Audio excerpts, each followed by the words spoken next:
2 minutes pour comprendre aujourd'hui la vestibulite. Je suis en duplex avec le docteur Odile Bagot. Odile Bagot, vous êtes auteur de Vagin et compagnie, on vous dit tout. La vestibulite, qu'est-ce que c'est? La vestibulite, c'est une inflammation du vestibule. Alors, qu'est-ce que c'est que le vestibule?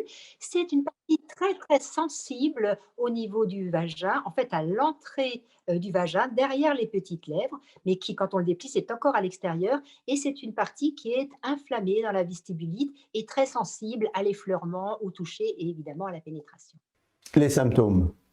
Les symptômes, on a une douleur qui peut être continue, qui peut être comme une sensation de sécheresse.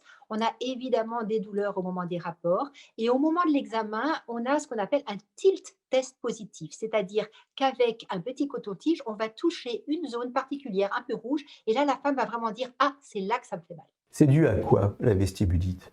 Bien, le problème, c'est qu'on ne sait pas très bien. Et c'est pour ça que c'est souvent compliqué quand on n'a pas la cause et l'origine de cette douleur-là. La douleur, elle est là, elle est réelle, il y a le tilt test, et ensuite, il y a toutes les conséquences psychologiques et sexuelles qui vont en découler.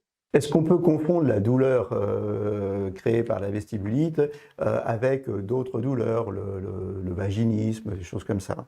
On peut avoir des douleurs au niveau du vestibule au moment d'une vulvovaginite, une infection par exemple. Le ressenti d'une patiente vaginique quand on effleure sa vulve peut effectivement rappeler un petit peu ce que peut ressentir une femme qui a une vestibulite. Et une femme qui a une vestibulite peut effectivement contracter au moment de la pénétration par réflexe douloureux. Grave, pas grave, et qu'est-ce qu'on fait? En tout cas, c'est compliqué, ça il faut le dire, et ça nécessite vraiment une prise en charge pluridisciplinaire avec bien sûr des pommades, des crèmes, mais aussi de la rééducation chez un kiné et un soutien psychologique qui est absolument essentiel. Voilà, mesdames, chouchoutez votre vestibule.